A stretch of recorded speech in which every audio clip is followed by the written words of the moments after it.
Welcome back, Worthington. Today we're wrapping up the Worthington State of the Schools, our week-long celebration of our students' educational journey. We're so happy that you've joined us as we featured programs and options that our Worthington students experience. We learned what makes Sutter Park Preschool a special place. And we saw elementary students at Worthington Park creating their very own podcast. We've heard about the love of music from our middle school students, and we found out how high school students are getting apprenticeships at global companies here in Worthington. After featuring some of the amazing things that are going on in Worthington schools, right now it's time to turn and look at our future. The Worthington community showed their support for our district by passing an operating levy and bond. And that funding is now being used to renovate our high schools so that we can accommodate growing enrollment and modernize our facilities. A student's physical environment is directly tied to their ability to learn. It's our goal to create buildings worthy of our mission, which is to empower a community of learners who will change the world. In phase 1 of our master facilities plan, the district renovated our middle schools.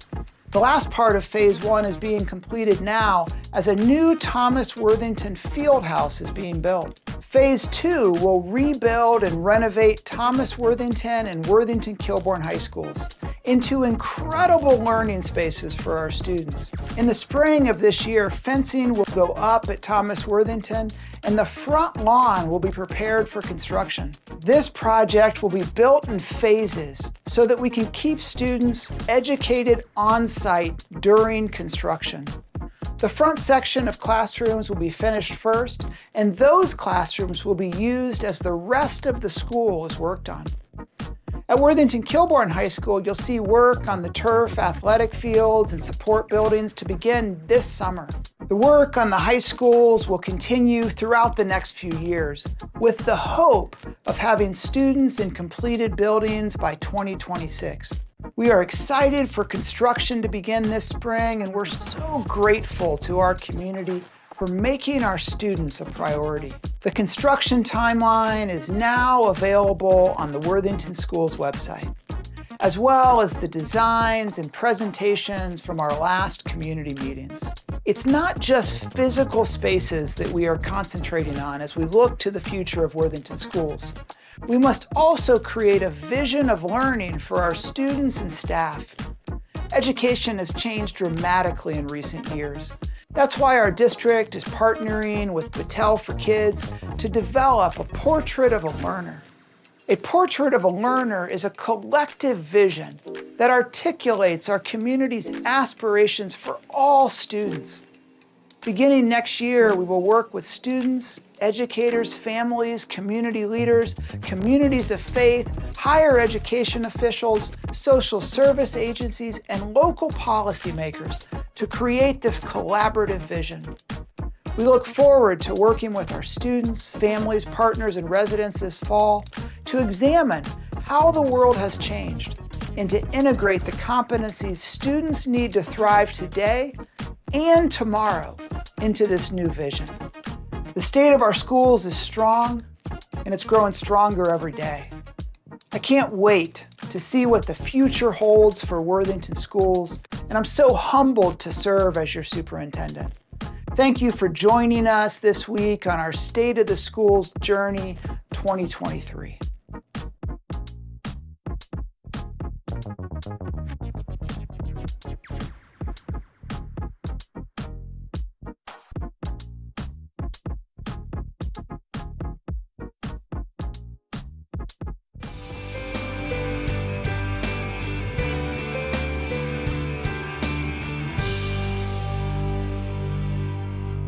Hello, I'm Worthington Schools Superintendent Trent Bowers, and I want to welcome you to our 2023 State of the Schools Week.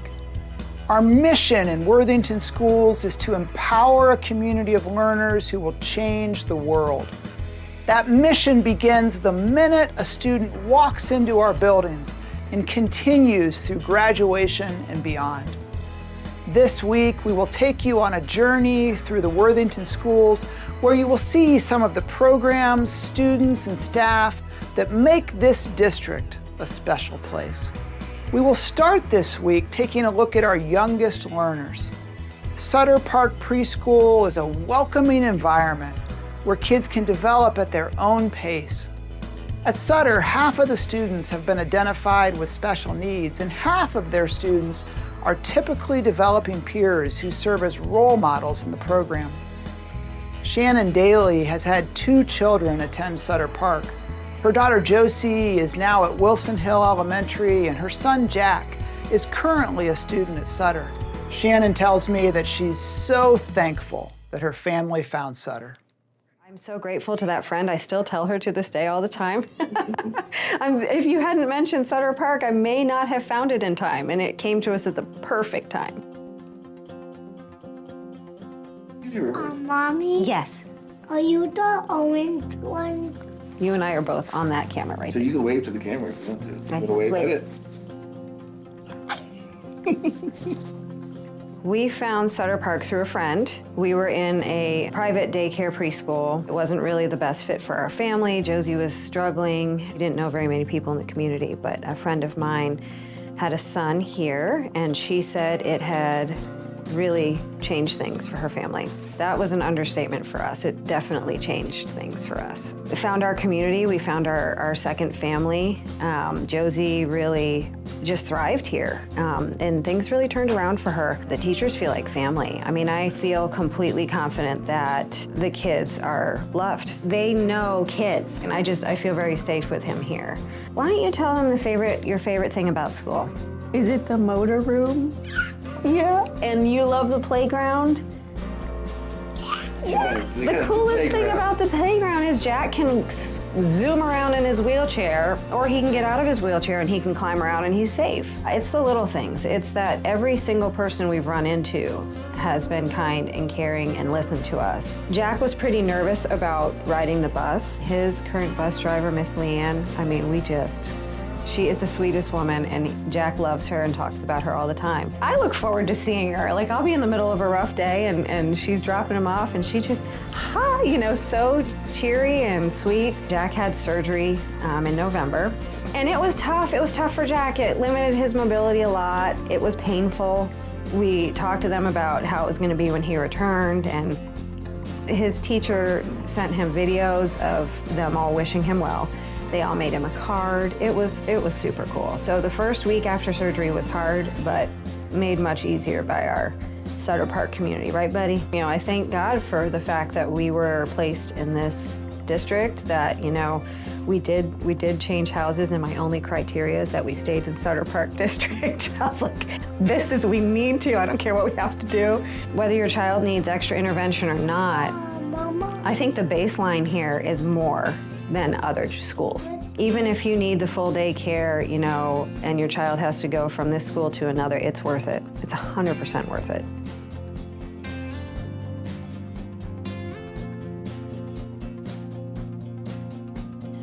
Mommy? Yeah.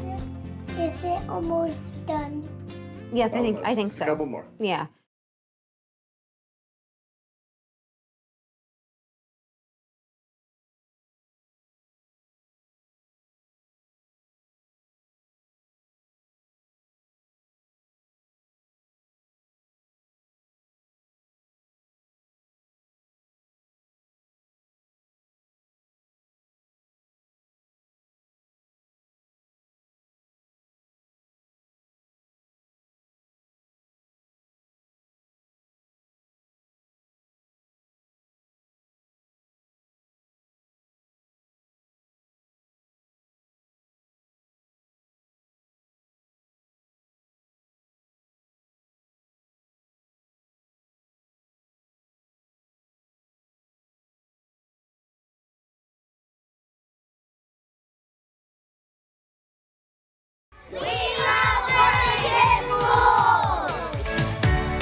7:30, I'm calling the meeting to order. Mr. Treasurer, would you please call the roll?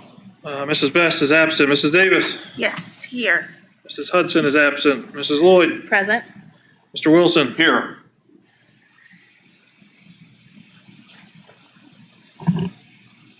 All right. Would you, everyone, first I got to introduce the folks up here. It's a smaller group up here, but on your far right here is Board Member Kelly Davis. Next to me here on your right is our treasurer, TJ Cusick. To your left of me is our superintendent, Dr. Bowers. And to your far left over there is Amy Lloyd, board member. At this time, would you please join me in the Pledge of Allegiance? I pledge allegiance to the flag of the United States of America and to the republic for which it stands, one nation, under God, indivisible, with liberty and justice for all. That was kind of a slow pace. We need to have students come in and lead this, I think. Okay.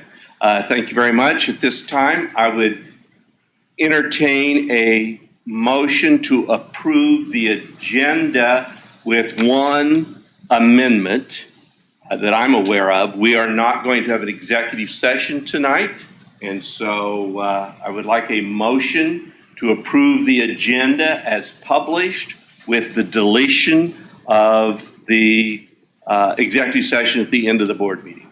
So moved. Second. Okay, we have a motion and a second to approve the agenda with the one amendment, striking the executive session. Any questions, comments, discussion? Mr. Treasurer, would you please call the roll? Mrs. Davis. Yes. Mrs. Lloyd. Yes. Mr. Wilson. Yes.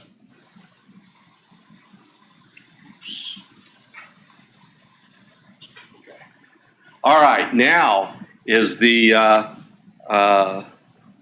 board's favorite time at any meeting, and we have not done this for a long time because of the pandemic, but this is our most favorite thing to do, and that is to recognize some two very special people in our district.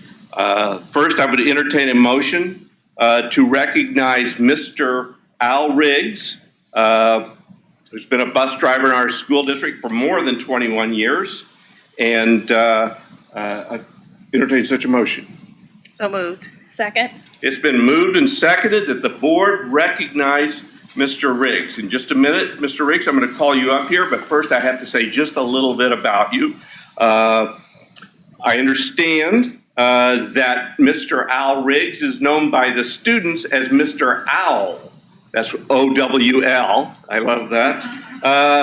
And they call him that, and he's been a school bus driver in our district for more than 21 years. Mr. Riggs has driven at Sutter Park, at Liberty, and the Granby neighborhoods for most of his time as a bus driver. I'm told that Mr. Riggs develops relationships with all the students and their families and has even had multiple generations of students since beginning as a bus driver. I'm told, and I've heard from several sources, that he takes enormous pride in his role and is often seen at Sutter Park supporting other bus drivers. The board is extremely thankful for Mr. Riggs, and we're honored to be able to honor you. Mr. Riggs, and would you please come up, and Ms. Winland, the principal at Sutter Park, we'd love it if you would come up as well.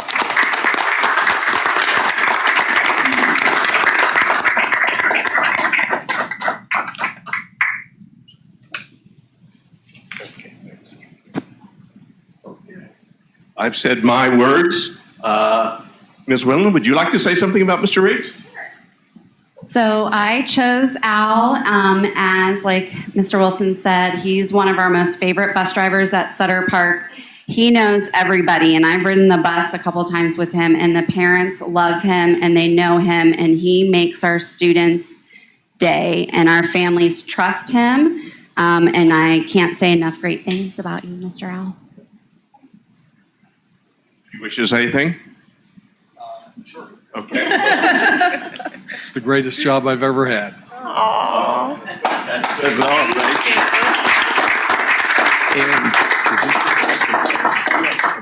And if Mr. Riggs won't identify them, I would like to recognize Mr. Riggs's wife and his son. Thank you for coming. Great workers require a great family. I assume you've got a great family. Mr. Riggs, it's my honor to present you, first of all, with a pin that I'm sure you will wear with honor and distinction, and with a recognition with my own John Hancock on it, the certificate. So thank you very much. It's an enormous pleasure and honor to present this to you. Thank you. All right, thank you. Thank you. Thanks for all you do.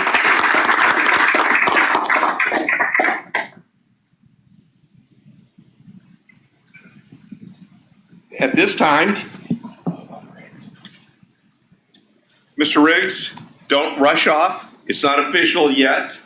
The board president forgot to vote. We've got a nomination, we've got a motion, we have a second, and the board chair did not call for a vote. So Mr. Cusick, would you please, so you might have to give that back. Mr. Cusick, would you please call the roll? Mrs. Davis. Yes. Mrs. Lloyd. Yes. Mr. Wilson. Yes, it passed. You can keep it. All right. Thank you very much. And now it's my enormous pleasure and honor to ask the board for a motion to recognize Jamie Davis. So moved. Second. Got a motion and a second to recognize Jamie Davis. And before I forget, we're going to have a vote. Mr. Cusick, would you call the roll, please? Mrs. Lloyd. Yes. Mr. Wilson. Yes. Mrs. Davis. Yes. Jamie Davis is a current intervention specialist at Sutter Park. I know firsthand, having sat in her classes before the pandemic, that Jamie has a deep and very heartfelt passion and love for literacy, especially literacy for young learners. When the district first started conversations around the Ready for Reading program, I am told that Jamie jumped right in and took the initiative to Sutter Park's building coordinator, or to be Sutter Park's building coordinator. I'm also told that she went far above and beyond to work collaboratively with the district's literacy staff and kindergarten teachers to ensure that Ready for Reading at the preschool level aligned with kindergarten. I'm also told that Jamie has engaged in numerous conversations with our staff at Sutter Park regarding student participation in the program.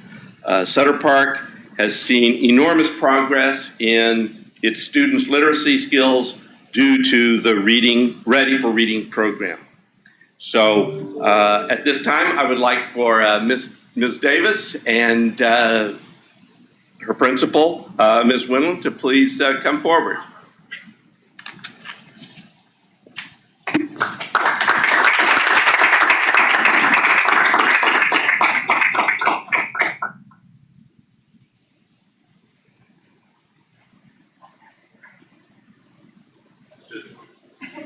Okay, first of all, Jamie, I've got to give you this. This is an enormous honor for me. I've known you for a long time. I believe you graduated from high school just a couple of years ahead of my older son.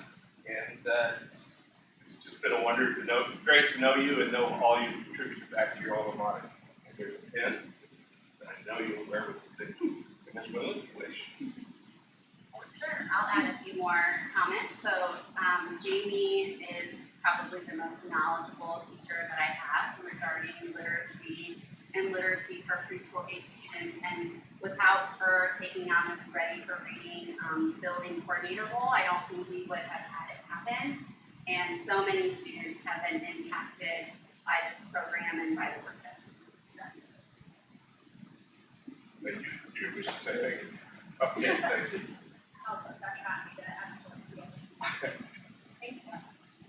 No, I just want to say, thank you for the board for recognition. It's been a great program. The results that we're seeing in our great to be able to energy and everything with these really young learners. It's also been great as a learning graduate to give back to the district community. Thank you. Thank you very much.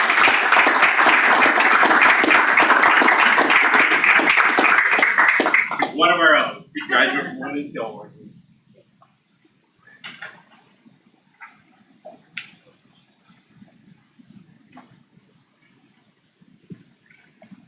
Okay.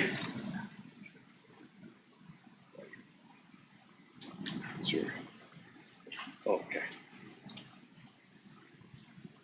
Okay. Everyone is certainly free to stay. You're free to stay as long as you wish. But if those honorees and their families and support wish to leave, this would be a time to do so. Or you're free to stay as long as you want to and leave whenever you wish, as long as you don't do it in a disruptive fashion. So, but thank you very much. But you're most welcome to stay. Okay, so at this time, we have one visitor comment. Again, as our agenda points out, the school board and the administrative staff certainly encourage and appreciate community interest in the meetings of the Board of Education. This part of the agenda is designed for the board to hear the views of community members about their schools and any item on the agenda. I'm going to ask the speaker to please address the board at the visitors podium so that we as a board will be able to more clearly hear your remarks. Please give your name and street address and limit your comments to a maximum of 5 minutes. We also ask that while we certainly value public input and always appreciate when our community members remember our district's values, we ask that you refrain from using harmful or offensive language and share your comments in a civil and respectful manner. Again, it is not the board's practice, nor is it, so far as I know, practice of virtually any board to respond to remarks during the visitor comment section of our meeting. Ms. Jennifer Valley.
Thank you.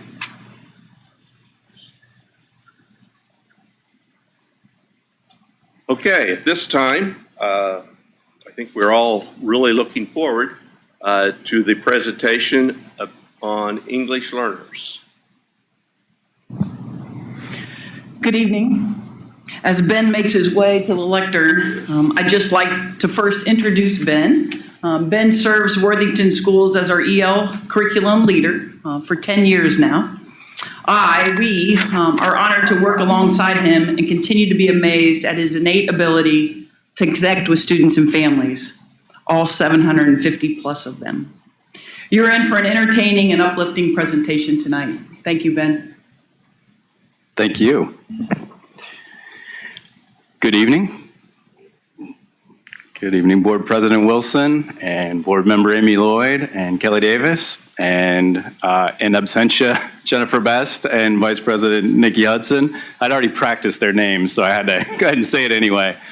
Dr. Bowers, Mr. Cusick, and community members joining us online. I first wanted to say thank you for the opportunity to speak with you tonight on behalf of a really remarkable team that gets to serve English learners in Worthington. And it's genuinely a privilege and an honor to have the opportunity to work alongside of and learn from and to be part of empowering a community of multilingual learners in Worthington.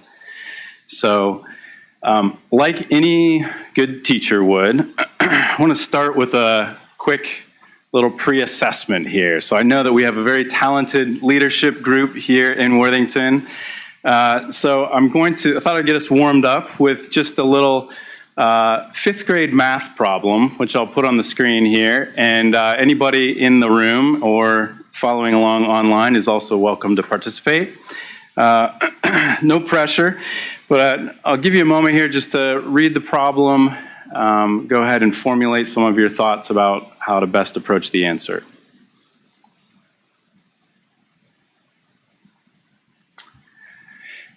So, in a workshop with a group of staff where we also refer to this problem, I would ask folks to go ahead and indicate your level of competence or confidence with your answer to this problem on a finger scale of 1 to 5. 5 being, I feel good about this, I can explain it to the person next to me.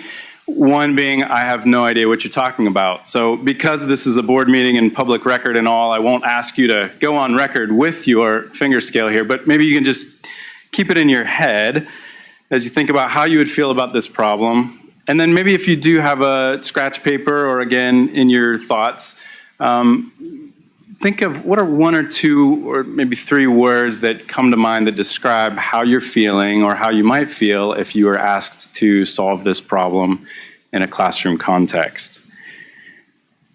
And so again, I won't ask you to share your answers out loud, but when working through something like this with a group of teachers, the first word that most people often share is dumb, or perhaps words like incompetent or overwhelmed, or if you had enough time to work on this problem, possibly exhausted.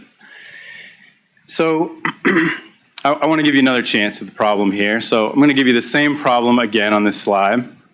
On the next slide, and I'll give you just a moment to begin thinking about how you would approach this problem.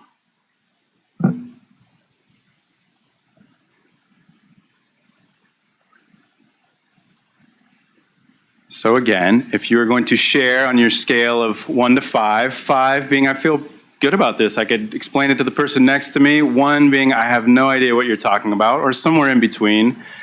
Most groups that I work with would give somewhere between a 3 or a 4 or maybe a 5, right?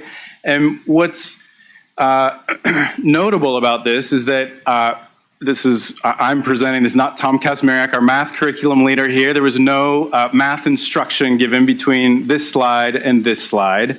I know that you're all quick learners, but I don't think you probably got a whole lot smarter between this slide and this slide. But probably your reaction or the way that you're feeling about this or your level of competence or confidence has changed significantly between the two. And I think this little simulation helps us realize a couple of things about the group of students that I get to work with. And the first is empathy. We have a lot of students in classrooms in Worthington schools who feel like this on a daily basis. Not because they're not smart, but simply because they don't know the language. And that's inhibiting their access to the content, at least for now. The second response that I think it helps us consider is, at least for me, amazement.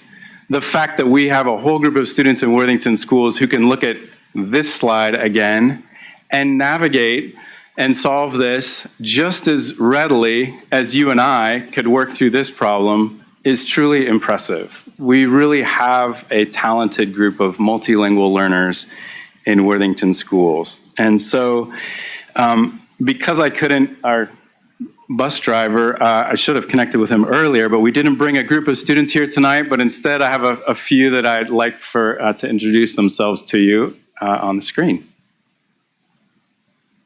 Hello, my name is Hikari.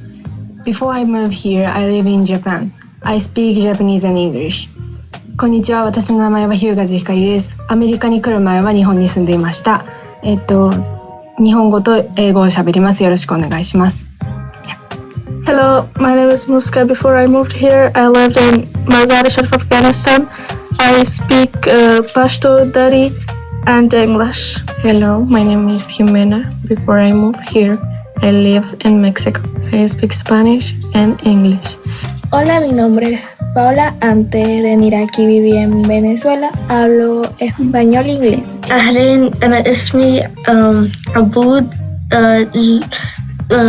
أنا جيت هون. أنا كنت أعيش بسوريا وبعدين أنا هلا بحكي عربي وإنجليش. Oi, meu nome é Yasmin. Antes de eu vir para os Estados Unidos, eu morava no Brasil e eu falo português e inglês. I am Kyle and I live when here. I live in Brazil and I speak Portuguese and English. I speak Berber and French and Arabic, and now I learn Spanish because my friends, all of them speak Spanish. I speak Swahili, Kinyarwanda, Kirundi, French, Kibembe, Kifuliro, and now I learn little Spanish, 6 language, and English 7. Now I'm trying to learn English. Did you count all of those? That's awesome. I can honestly tell you that the hardest part of preparing for this presentation was cutting 45 to 60 minutes of really good footage down to 2 minutes. I'd like to thank Corey Carter from our communications team and Camo Bowers, intern, for their help with that. So in Worthington, we do have students from over 57 unique language backgrounds. And we have over 1,500 students in our district who live in homes where languages other than English are spoken. And you can see on this slide here that this is by frequency of language spoken here. So Spanish is the largest language group other than English, and then Arabic, and then our our fastest growing language group recently is Portuguese, and those are students from Brazil. If you can see way down at the bottom of the slide, a quick note there that in 2017, just a few years ago, we had 21 students who spoke Portuguese, and now we have over 150. So that speaks to the rapidly changing nature of this element of our community. We have students who are born in, over almost 800 students who are born in countries outside of the United States. And I think one of the coolest things about getting to be a staff member or a student in Worthington is that you may have never left Franklin County in your whole life, and you have the opportunity to be in a classroom or sit in a lunchroom or play at recess with a student who is born in any number of locations shown here on the map around the world. And again, you can see by number of students born in these various countries, the top 10 countries currently represented in the district. So yes, as I've said, this is a group of students that's continued to grow in Worthington. The number of students who qualify for support as English learners has grown by over 250 students since 2017, and that's a net growth. So what isn't necessarily represented on that graph there is that currently in Worthington schools there's about 450 students who were formerly qualified as English learners and who graduated from that, which is really cool. That's our goal. As well as, so last year there's about 120 students who graduated from qualification for the EL program. So as you can imagine, this is really something to celebrate, something that we think enriches our community. But it's also growth that challenges us to rapidly adapt and sometimes to stretch. Having such an internationally rich group of students also comes with a responsibility, and we are certainly mindful and obligated to federal and state laws, which I won't go through here in detail, but overall they require us to offer students the opportunity to meaningfully participate in public education, regardless of where they were born, what languages they speak, or what their visa status may be. We also follow the state of Ohio's guidelines for how do we qualify a student to be an English learner. So there is a process that we follow that includes a common assessment that's given to students who meet certain criteria to determine if they qualify for further support as English learners. And then our instruction is also guided by state standards, just like there's math standards and science standards and history standards. Ohio has English language proficiency standards, and we're accountable to those and show that accountability each year on an annual test given to all English learners called the OELPA test, Ohio's English Language Proficiency Assessment, and it assesses students' reading, writing, listening, and speaking skills in English. So how does that growth happen? Well, as I said at the beginning, I have the distinct privilege of working with an incredible team of educators, of EL teachers, who are teachers specifically working with English learners. We have some remarkable multilingual assistants. I used to say bilingual, but the last couple of people we've hired speak 3, 4, 5 languages. And so we have a team of those folks that help us connect with students and their families. But really, our work of our team couldn't be possible without the partnership of classroom teachers and related arts teachers and office staff and administrators and school bus drivers. It truly is, this group of students is working with all of our staff throughout the day. I really enjoy speaking with our AAPL team with new teachers at the beginning of each school year, and I like to share with them that they may have been hired as a music teacher or a math teacher, but congratulations, you're also now an EL teacher as well, because every teacher in Worthington schools, if not currently, will be working with multilingual students in their classrooms. And this year we've been doing lots of professional learning, trying to build the capacity of our staff as a whole, in particular, and it's perhaps hidden way down at the bottom here, but 4 key bridges for access for English learners. And briefly, those are valuing a student's first language and culture, so really seeing the assets that their students bring, not just deficits or learning gaps. Supporting our instruction with visuals and modeling. Explicitly teaching vocabulary and having lots of chances to practice that, and giving students voice, not just metaphorically speaking, but literally give them voice and chances to speak and talk and engage in the classroom. Our support model looks a little bit different in elementary versus secondary, largely just due to the structure of education happening at those different levels. So in elementary, we have teachers working with students primarily in small groups, maybe 8 to 10 groups of students they're working with, 3 to 5 students at a time throughout the day. and often grouped by language proficiency level. And we do that work in close partnership and alignment with with the rest of our curriculum team, in particular our literacy curriculum as a district. So our team is a close partners in that work. And then in the secondary level, we do have some special programming for students who are at that emergent or beginner level of learning English. It's tough to come into a school when you're 12 years old or 16 years old and you're just beginning to learn the language. And so we, in many cases, they're working with an EL teacher for 2 periods a day or 90 minutes a day of language and literacy instruction. And then often they're clustered in groups in core content classes, so math, science, social studies, with other native English-speaking peers, and often supported with one of our multilingual assistants or one of our EL teachers that co-teaches with them. So of our team of 19 EL teachers, right now we have almost 2 full-time teachers dedicated just to supporting students in math and another almost full-time position supporting students in science. And we believe that students are learning language throughout the day, and that support's really important.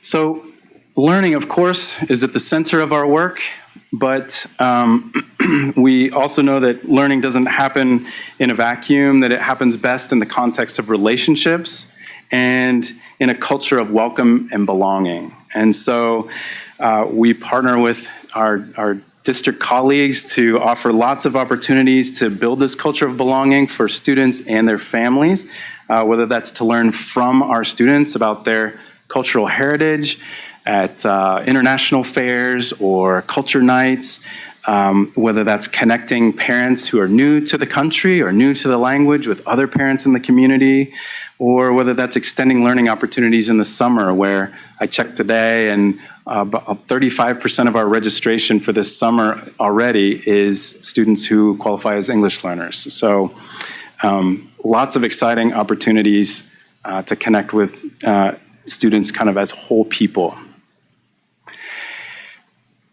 So I've been talking for a little bit now about English learners or multilingual learners, and one of the risks, of course, anytime that we use a label for a group of students is that it brings to mind one name or one picture or one definition, when in reality, when we talk about over 750 English learners in the district or 1,500 students in multilingual families, that represents 1,500 different stories, right?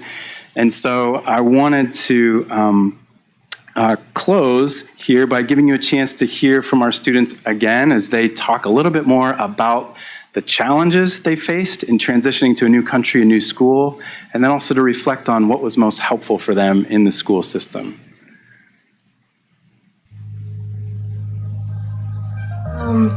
Is when I go like to United States, I feel like too nervous.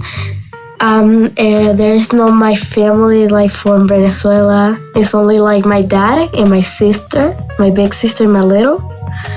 And it's like we go to the United States for a good life. Like in Venezuela is not too good in 2022. No, 2020. In the 2020 is not too good, and like my dad goes to me and my big sister, and go to Texas. I see movies. The English they speak in movies and in the United States is not the same. Yeah, it's the same, but actually when I moved here, I'm shocked because they are so fast in English. And yeah. One was like getting adjusted to like the cultural differences, like the way people dress here, the way people talk to each other, and the way everyone acts was different from back home. Mostly the language, because I didn't know any English. I was in Chile. I was so bad at English, so I was scared, and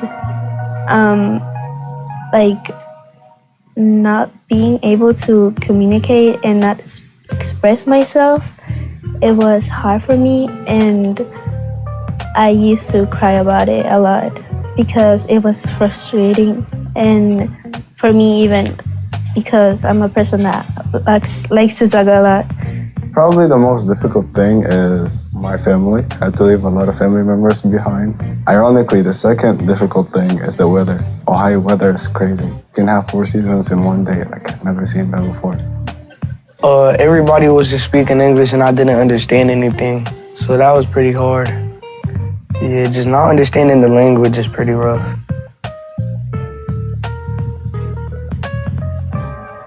The teachers.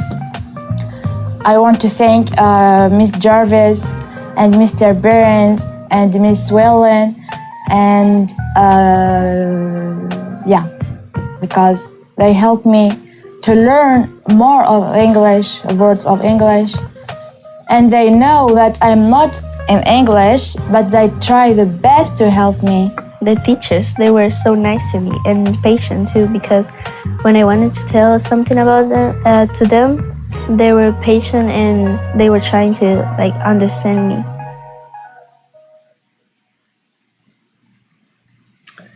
The teachers. So it's thanks to the partnership of hundreds of Worthington teachers and staff, and thanks to your leadership and support that we all get to be part of this mission to empower this community of learners from around the world. And in the process, they have certainly changed our world and changed mine for sure. So thank you, and I'll be glad to answer questions if you'd like. Kelly, go ahead. Well, I don't have a question. I just that makes me tear up a little bit, a lot of it. I'm not, holding back. I always enjoy talking to you and learning about what you are doing with our EL students, and thank you for bringing the students here. I mean, obviously they were on the bus, but just to hear their experiences, their challenges, what helps them. It's a lot of the student feedback sessions that we've been doing around the district. And so it's really, really helpful to be able to see that up close and personal. And just hearing them talk about learning other languages outside of English in order to communicate with their friends that they're meeting within their EL community was just wonderful. I don't know, just thank you so much for bringing that to us and sharing a piece of your world with us. When it's hard for me specifically, I will say, to get into each and every classroom, right, and to really see workings of how valuable our district is to our students. It's really great to be able to have an opportunity to hear what you all are doing and all of the work and excitement and passion that I know that you're putting into that. And I appreciate hearing about the extras you and I talked about. You had an introduction night for your EL families, because going to a curriculum night that is designed for people who speak English regularly or that's their natural born language could be challenging. And so I appreciate that you create these extra opportunities for these students to be part of our community so that we're all here together and working together, and that you're collaborating with a lot of different departments. And it's not just a separate, we're just one big community of Worthington here. So just thank you. I always value talking to you about that. So I appreciate their presentation. Thank you. Appreciate your support. Amy? Well, first of all, thank you for the presentation. It was great, as Kelly said, to hear so many student voices be represented. And I think that really added to your presentation and is meaningful to us. And I won't repeat everything Kelly said, but I agree with all of that. I think it's, and it's good for us to hear about all the details of all the languages that we're experiencing in our school district. And I know in my own kids' school, their experiences with other languages has been tremendous at the third grade level, which is just amazing that, like you said, our students may not have traveled extensively, but they're getting to experience so many different languages and cultures within our schools, which is really neat. So thank you. Thank you. First of all, thank you for a wonderful presentation. Ms. Adrian set the bar extremely high by saying it was going to be both informative and entertaining, and you far surpassed that bar.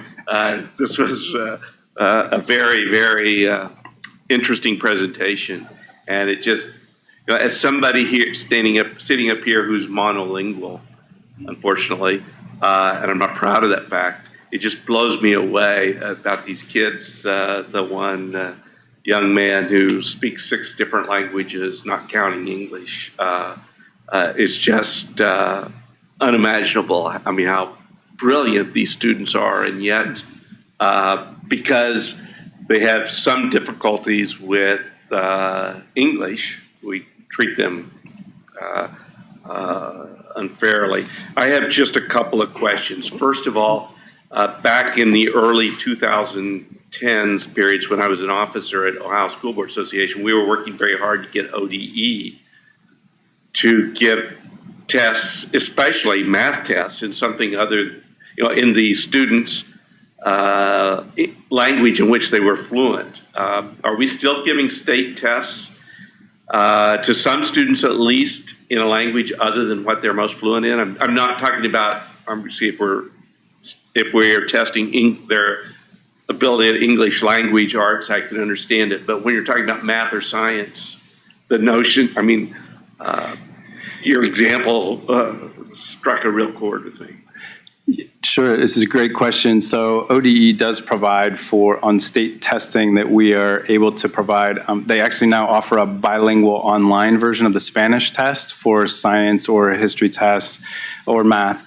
And then we can also get interpreters, and we do. So it's quite an elaborate coordination of that, but students can qualify to have an interpreter to have that test content translated for them. Not for, as you said, not for a language arts test, but for the other content area assessments. So every student is not tested. No students tested in science or math if they're not proficient in.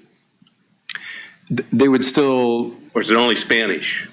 So they would still everybody would still take the math test, but they have the opportunity to take the test in Spanish or, have it translated to Portuguese, the same math assessment that or other any students one of are the taking. 60-some languages. Anyone that we can get an interpreter for, yes. And so some students are still being tested in math, in English, if we can't get an interpreter. Yeah, but I would say our team does a pretty good job of combing every possibility. So yeah, most students are able to take that. Now, what becomes challenging, and that certainly is a helpful support. What becomes challenging as students have been here longer is that they've learned the content now in a new language, and so then to go back and assess in their first language, sometimes that gets a little bit challenging because now they have new vocabulary in English that they don't have in their first language, perhaps. So, okay, and then just to show my total ignorance here, was that initially I was going to say that all read like Greek to me, but I know that wasn't Greek. Was that Arabic? It was Arabic. Okay, all right. Correct. I couldn't read a word of it, but I can read Arabic and Greek equally well. I will tell you that. So. And no, I fully understand now what that old cliche says. It's all Greek to me as somebody who doesn't read or speak any Greek whatsoever. But no, that was a powerful presentation. And I know it took a lot of time, but thank you very much. It was very worthwhile. And I agree, the student voice is critically important. I just wish there were a way we could get benefit for the whole community of this wonderful treasure that we have in our district with all these students from so many different countries. But well, for anyone who'd like to volunteer, we'll be glad to connect them with one of these students. But no, thank you for your attention and for your support. Thank you very much. Okay, at this time now, well, thank you for that presentation. That was I agree with Kelly. It brings tears to your eyes, the student reports. But at this time, our superintendent's report, Dr. Bowers. Thank you, Dr. Wilson. So the mission in Worthington Schools is to empower a community of learners who will change the world. And so for tonight, we'll say a community of multilingual learners, as Ben did, who will change the world. I'm very, very, very proud of Ben and his work, and you don't need me to say that, but his team is really amazing. We have 4 vision statements in Worthington, and we've kind of organized this report in those vision statements. So the first is we will engage each student with diverse opportunities to maximize every student's potential. And so this winter, we've continued to see successful implementation of our MTSS, it's what we call multi-tiered systems of support framework across all 11 of our elementary schools. Over the past 18 months, our language arts coordinator, Steve Griffin, has led this work at the elementary level to put in place what we're hoping is a consistent process to assess reading risk and review instructional plans for every student. Every elementary building is engaging and meeting individually with each classroom teacher to review student progress 3 times a year. As a result, we feel we are better positioned than ever before in Worthington to ensure no student slips through the cracks, and that this data-driven process puts the school in a more proactive position to identify students who may be at risk and meet their needs with appropriate instruction and intervention plans. So teachers who've been through this process, and that's all of our elementaries at this point, really do continue to express to us that the process is a valued use of their time, and they feel supported in their instructional decisions. So looking ahead, we plan to incorporate support for executive functioning across all elementary schools, and we're working on a math pilot for next school year. Our second vision area is providing a safe environment where every student can grow intellectually, emotionally, socially, and physically. Our update just is that we continue to complete our regular safety drills, which include lockdown, evacuation, and fire drill. As you know, in April, we will begin to include our required monthly tornado drill. We continue to improve our basic elementary school camera installation, and have recently reprogrammed our walkie-talkies that are used throughout the school district for administrators so that there's a designated channel to communicate with others across the school district, just increasing that communication. Our third vision area is that we strive to provide consistent communication and promote dialogue with our community. Over the last several weeks, multiple community teams have met to share two-way communication with the school district. Our external key communicators group is a cross-section of current school district parents, parents of graduates, business leaders in the community, and interested other community members that meets each month. Likewise, our internal key communicators is a group of teachers representing each school in the district. Finally, our PTAC team is made up of a PTA leader from each school in the district. And we've met with each of those teams in the past few weeks to discuss things such as state of the schools, our bond sale and construction planning, special education staffing, investments, the new WEA agreement, the director of secondary education position, scheduled playground replacements, and our concerns around House Bill 1 and House Bill 11. So we really want to just say that we appreciate the investment and time these community members provide in meeting with our schools. And then finally, our fourth vision area is that we will be responsible and transparent with our community's resources. Several years ago, the school district did an audit of school playgrounds, and this board committed spending roughly $250,000 each year to replace playground equipment. The condition audit was used to determine the order of the replacements needed. So in 2021, we completed a full playground replacement at Wilson Hill Elementary. In 2022, we completed that same full replacement at Worthington Estates. And we also did a big toy at Slate Hill and a big toy at Brookside, so that was a double up year.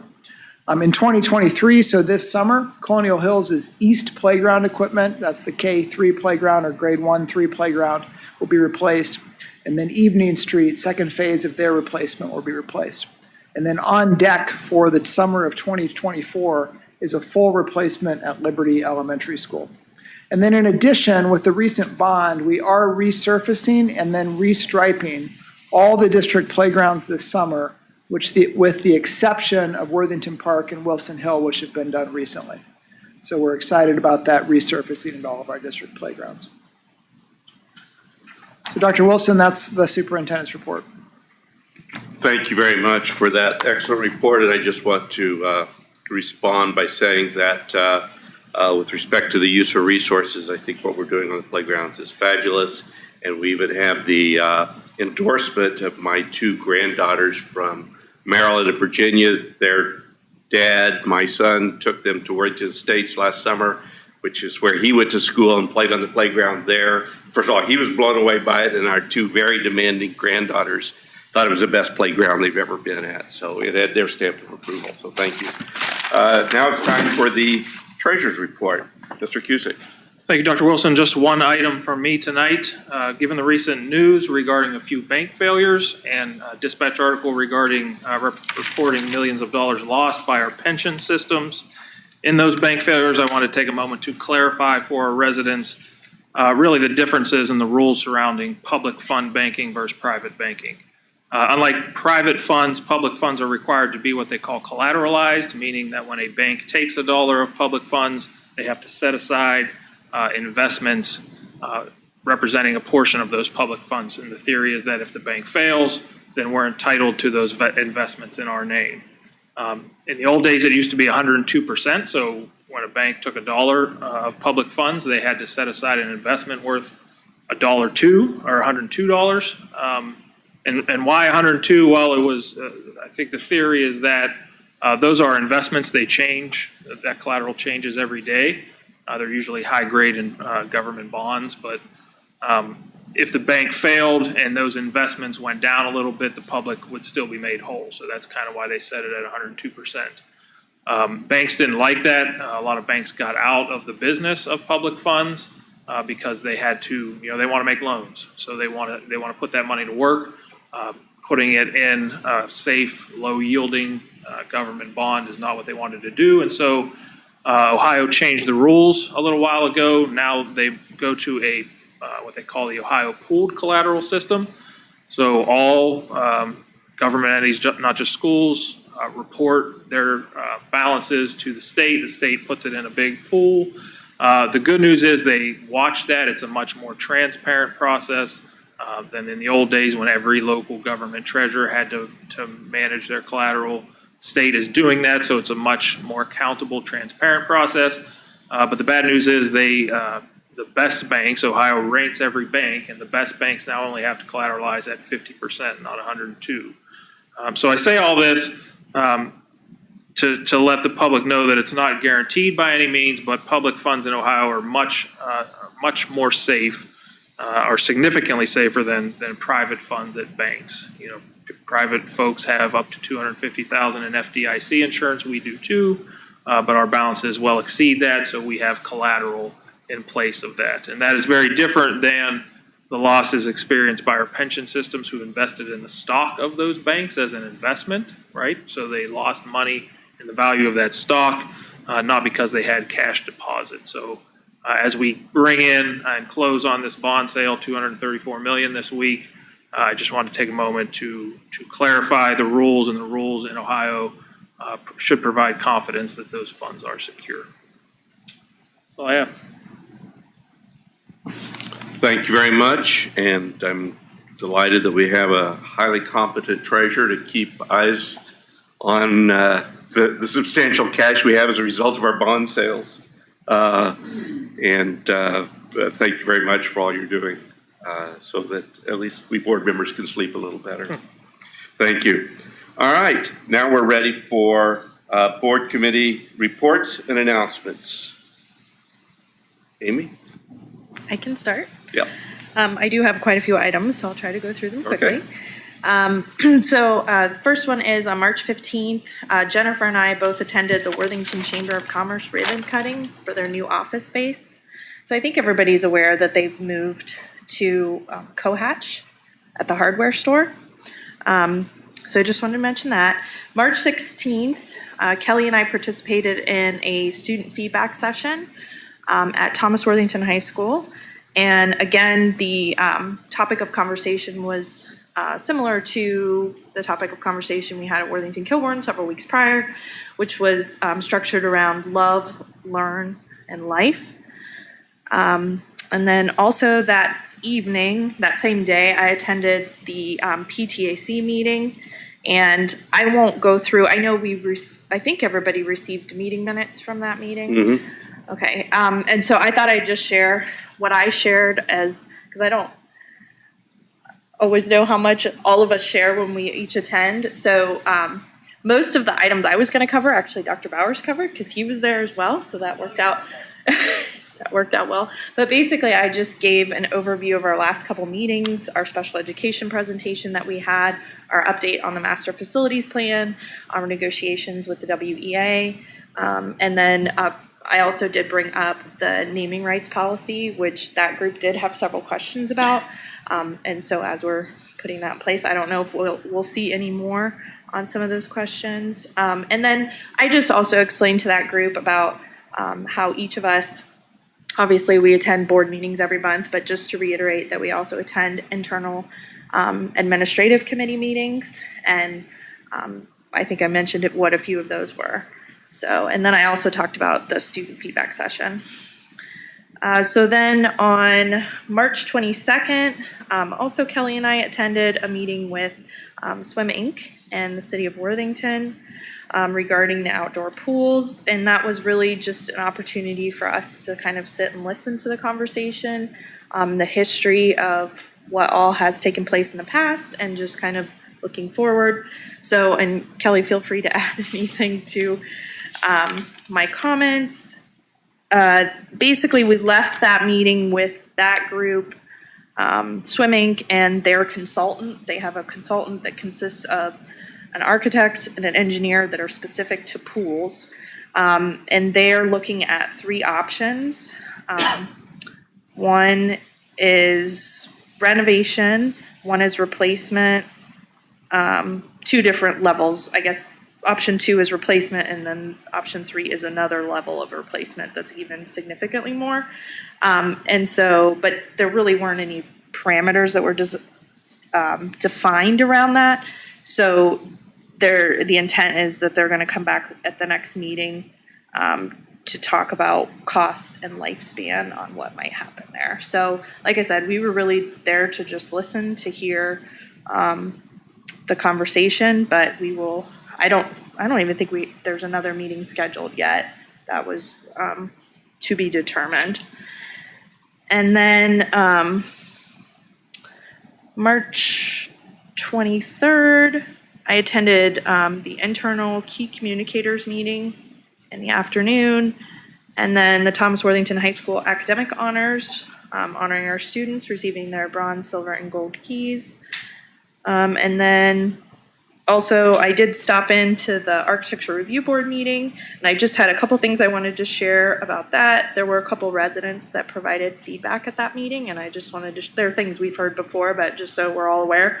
One was on the multi-use path and asking about what's connectivity for that site. And then there were also some comments about concerns about parking, specifically centralized parking for when there's events and such. Yeah, at Thomas, since the parking is kind of split. So, and I think that's all I have. Did I forget anything?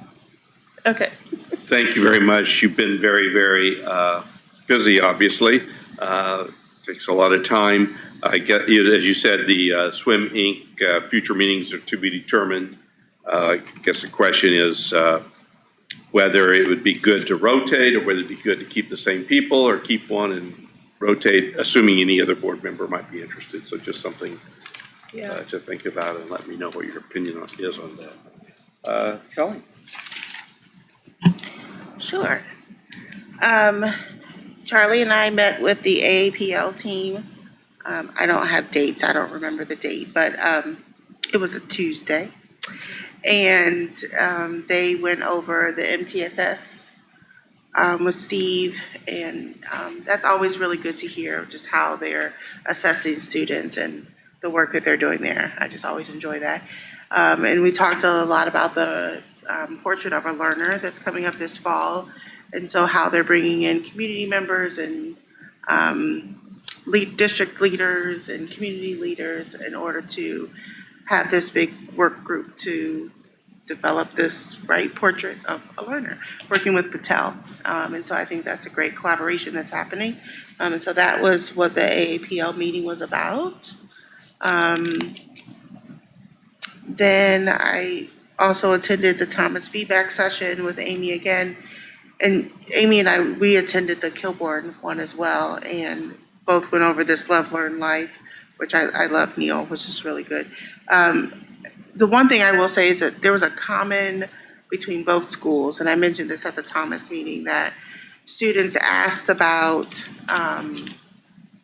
getting the information. So they are very knowledgeable about the fact that we offer so many programs, opportunities, sports. You know, you can create your own club as long as you have a teacher that will help you with that.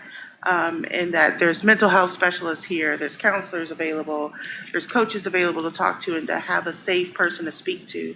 But just how to communicate that information. And I think it's still an ongoing conversation, but just so you guys know that it was just, to me, a common theme of how do we get that information distributed to students. You know, there was social media, do they do it in homeroom? Do you send a home newsletter? And I don't know that there's one way, but just to keep that at the forefront of our minds as we're thinking about sending out information and how it's landing actually with our students, which is why we're here. Toya and Angie gave a presentation at the Worthington Alliance of Black Families and Educators, giving a DEI update. That was really a good information to hear about all the work that they're doing here in the district as it relates to DEI. And I did attend the Swim Inc. meeting with Amy, who has much more information than I do. But I thought, for me, it was just very helpful to hear the history, to hear how Worthington City Council is involved, to hear how Swim Inc. Folds into all of that. So I don't think that we were left with a date in a necessarily specific path forward, but just to keep the conversation going. So just so we know what to even talk about when we're talking about our outdoor pool facility. I think that's all I have. Yes. Excellent report. Thank you very much. I agree fully with Kelly with respect to the, I call it the Academic Achievement Committee, but AAPL, I guess. It was on Tuesday, March 14th, as I recall, the day after our last board meeting. So it was appropriate for this board meeting to report back on that. And again, I guess, other than the safety of our students, the most important thing, of course, is their learning, their academic growth, their academic achievement. And it took a lot, I'm so grateful, Angie, to you and to your whole team for taking the time to go through that, because I just think that's critical for board members to fully understand that, because that's really, at the end of the day, what we're really here all about is, other than the safety of our students, their intellectual and academic growth. So thank you, and thank you, your whole team, for, Kelly and I were very good at asking lots and lots of questions, and you guys were very patient with us, so thank you. Excellent report. The only other report I have is a quick, I hope it'll be fairly quick. I've tried to shave it down here. To a quick legislative liaison report. I want to talk about a few pending education bills that I haven't talked about before.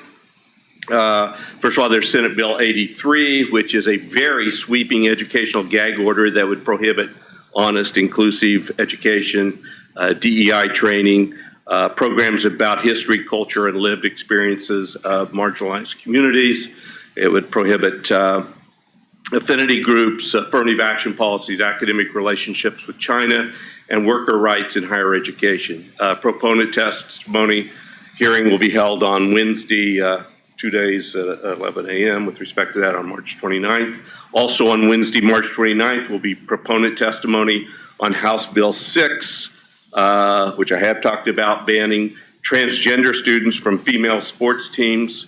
Once again, I wish the bullying of LGBTQ plus students would stop, and we would let Ohio athletes play in accordance with Ohio High School Athletic Association guidelines that have worked so well for so many years in this state.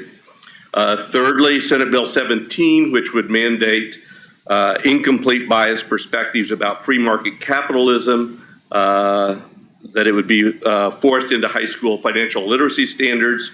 We'll have sponsor testimony on Tuesday, March 28th. And again, I believe, having talked to several legislators consider this to be a totally unnecessary bill, because students need an honest, complete understanding of all economic and market systems taught in an appropriate social studies class not biased political perspectives with no historical context in financial literacy standards. Fourth, some interest to this district, given our most recent negotiations, Senate Bill 87 was introduced just last week. It would establish the day of each general election as a legal holiday for which all government employees, including school employees, would receive paid leave. I have no idea what the chances of that passing, but there it is. And then finally, at the federal level, the U.S. Congress, or the House passed,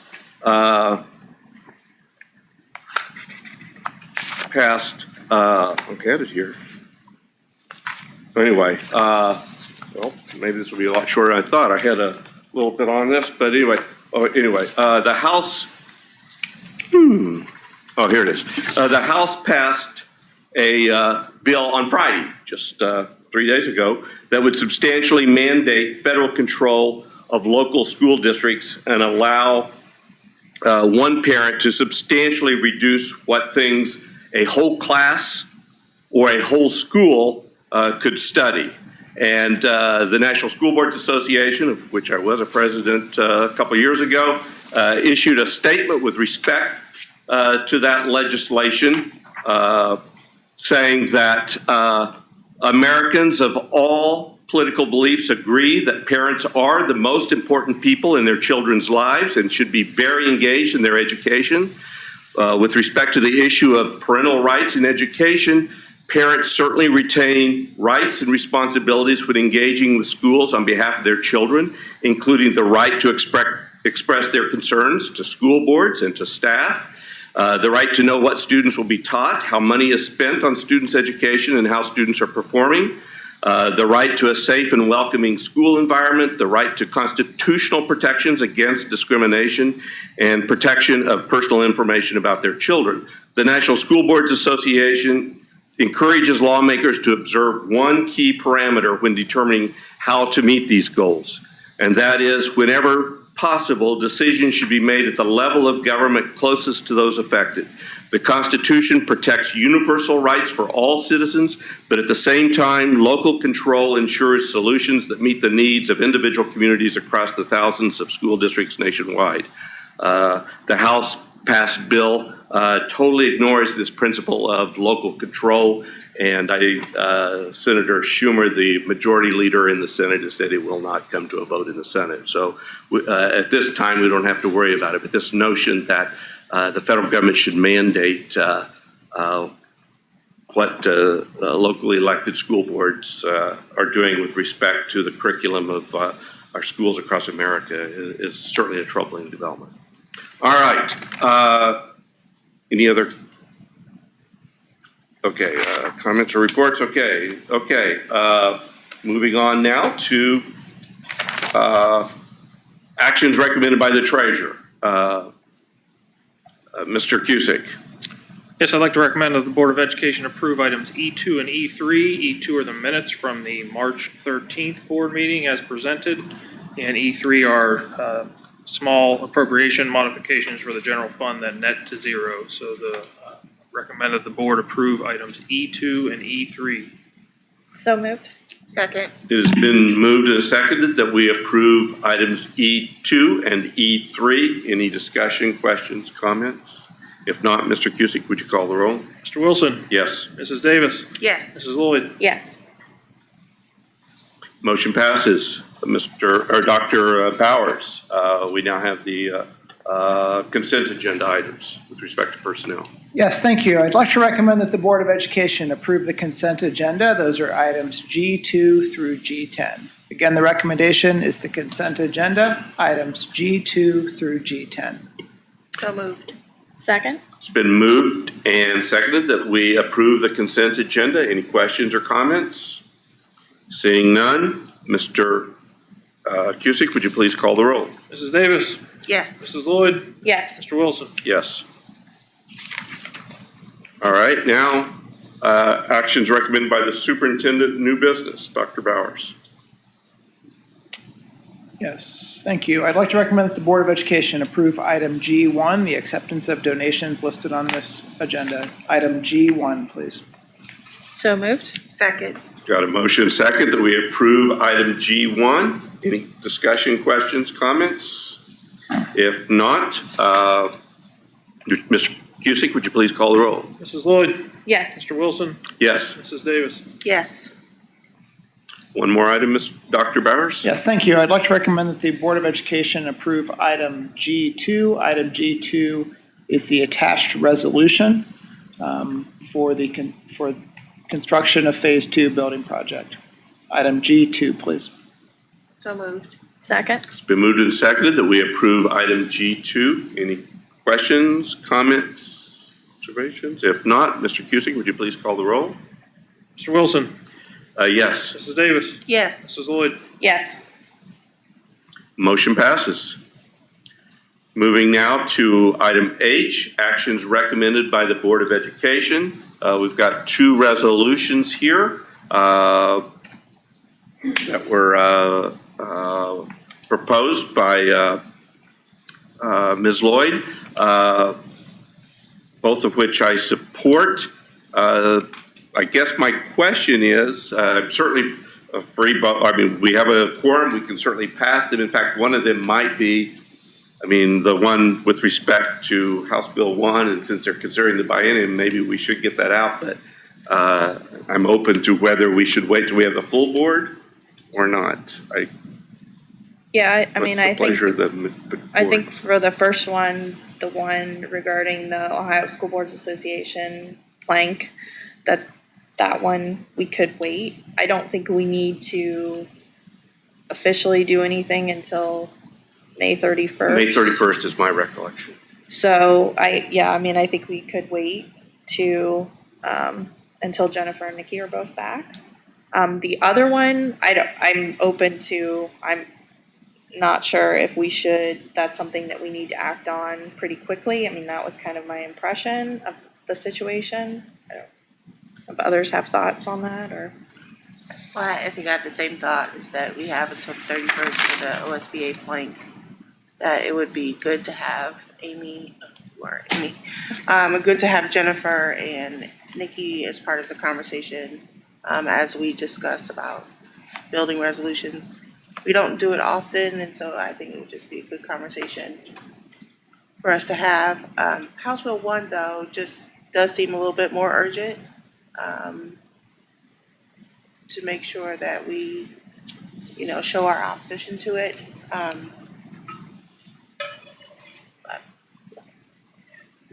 I think this is just newer for us. Resolutions and the timing of them, full board or not full board. I mean, those are things that we haven't discussed before, to my knowledge, since I've been here.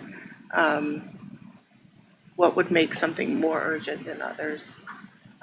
And so I kind of would look to you, Charlie, just as our legislative liaison, to kind of give some guidance about the urgency of making the resolution about that. Well, this is certainly, similar resolutions like this have been passed by, actually, I think a number of boards throughout the state. The ones I'm most familiar with are North Olmsted, Gahanna, and Columbus, different versions of this. And certainly the General Assembly is now considering the budgets in House Bill 1 and House Bill 11 and Senate Bill 11, all of which are touched upon in here. I'm hoping, this goes to our work session, that we have we've never had a protocol for how we do resolutions. And of course, we're very hamstrung because only two of us can talk. We can't, the five of us can't have an email exchange. This board is very, very good about never violating the open meetings law, and that would violate it. So we're kind of hamstrung as to what we do here, except if we do it here. I don't know. What do you think, Amy? Well, Kelly, I think you raised a good point in terms of, is it carry more weight if we pass this with having all 5 board members present? I don't know. I mean, Charlie, I would have to, I guess, ask you whether if we waited 3 weeks till our next meeting, if you feel like, is that right? Is it 3 weeks? I think so, because it's not 2 weeks. Well, I think this is 27th. Oh, maybe it is. No, I think it should be the. Oh, maybe it is only 2. Yeah. Is it It's only two? two. Okay. So April we would be 10th, waiting 2 weeks if we were April to. 10th. Okay. So I don't know. I mean, Did you get any questions from other board members as you put it in the draft? and of course, the difficulty here is that I did get comments from Jennifer Best, which of course she couldn't copy Amy on since she sent them to me, which was fine since I'm board president. But now we're in open meeting, so I could not convey them to Amy. But her concern was that when it comes to the resolutions, less is more. People are more likely to read one page on the school funding. It's covering so many topics. Why not just concentrate on a resolution against House Bill 1 and share our concerns with that instead of so many issues? That was the nature of the concern that she raised to me with respect to it. But as I said, as Amy knows, this is patterned closely after some ones that some other districts around have done. Because I don't know how you tease them out. There is a connection, but I think Jennifer's points are well made as well. But I mean, 5-0 is certainly preferable to 3-0, I think. But timing is also of importance. I would like for us to be on the record with respect to House Bill 1 and certainly in House Bill 11 and Senate Bill 11. Well, I guess I'm inclined to say let's wait and have a discussion again in 2 weeks. What do you think, Kelly? I should have looked up, I'm thinking that I should have looked up the timeline before. I didn't know that Nikki wasn't going to be here, so. Yeah. And then, of course, we lack a protocol as to how to do this. I fully support actually virtually all the language, but there's some serious, in my opinion, grammatical and a few word, but nothing substantive that I would, and how we go about doing that to come up with a final package. Maybe I could send it to you, Amy. My suggested edits, and anyone else could do as well. Yeah, Or that's anything fine. else. And maybe we come up with a formal one with the signature line and everything, so it's all ready to go. Because actually, what we have here, as I recall, there were several drafts. I don't think it has a signature line in No, it does not. all that. So my suggestion is we can't really work together, as you know, but we'll work to get something that can be sent out if approved the day after the next meeting. Does that make sense? Yeah, that sounds good. Are you comfortable with that? I am. I was just trying to look at the timeline. I wasn't ignoring you. Okay, yeah. All right. I'm okay with that. Any other? No, I strongly support the contents of it. And I want to thank Amy for taking the initiative on both of these. I think the OSBA ones is critically important as well. So do we need to take any formal action on these? Do we need to postpone them? Or if we're not, I mean, we didn't. There was no motion. We didn't There was create a motion. never a motion made, actually. So we just had discussion. Technically, we've already violated Robert's rules by discussing something without a motion, but I did that kind of on purpose so that, see where we were before I asked for a motion on either one of them. So my view is we're moving on. Okay. I just want to With make that, sure. Mr. Cusick? Yeah, I mean, I think it dies for lack of motion. Okay. Okay. And that doesn't preclude it from being brought back at the next board meeting. All right.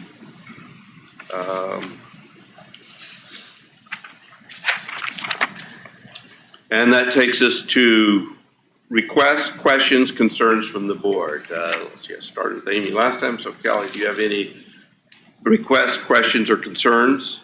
I do not. Amy? I don't either. Well, I have a few things. I want to get out of here in time for the basketball game, though. Got to get our priorities over. First of all, I think this is really important. National School Librarians Day is in the first week of April, and given the moves across our district and across the state and across the country to ban books, I hope we all think especially about our school librarians. April 4th through 8th is the Assistant Principals Week. Again, any in my opinion, assistant principals may well be more important than they have to do all the work. And then principals without assistants have to do all the work, but okay. And then April 21, which actually will be after our next board meeting, but as Administrative Assistants Day. And then finally, the board, I believe the whole board received an anonymous email from a Worthington alum about what I thought were excellent recommendations as to how our district can better prepare our students to be better informed and civically engaged concerning Native American culture and indigenous peoples. And that person had several suggestions, recommendations, including reviewing our curriculum for cultural stereotyping and including Native American writers in our English classes. Secondly, creating guidelines for holidays that promote respect an awareness of indigenous peoples. Thirdly, a land acknowledgement for Worthington schools. And fourthly, actually, that writer had 5, but I was picking the 4. And the fourth one was cultural training opportunities for educators. I did not respond on behalf of the board because it's an anonymous letter. Each of you can respond. I did respond personally and asked if the person felt comfortable to contact me and gave them ways to contact me. I have not heard back yet. But I still think very valuable comments were made. I assume the whole board got it right, but I don't believe, yeah, okay. And so, again, people certainly have the right to communicate with us anonymously. Or still read it, but I treat those somewhat differently than ones where we know who we're responding to. So I hope I did that appropriately. Again, we don't have a protocol or anything, a handbook for how to deal with those, but that's how I dealt with it. I just wanted to report out on that. But I did ask the person if the person felt comfortable, at least revealing the person's identity to me. I said, if not, I thought the person made some good points and pursue them, but would love to have that person engaged. Okay, we have with respect to the calendar, again, our next meeting and our April 24th meeting, so our next 2 meetings will start at 7:30. Our next meeting, I don't believe, has any report, right? We'll probably have an executive session since we didn't have an executive session tonight. We've got the Worthington Education School Professionals negotiations coming up here very soon.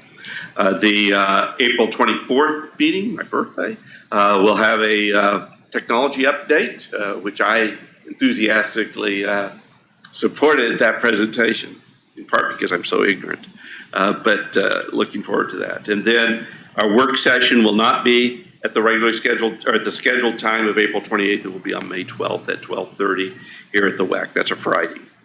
Okay, we've already deleted the executive session. I would entertain a motion to adjourn. So moved. Second.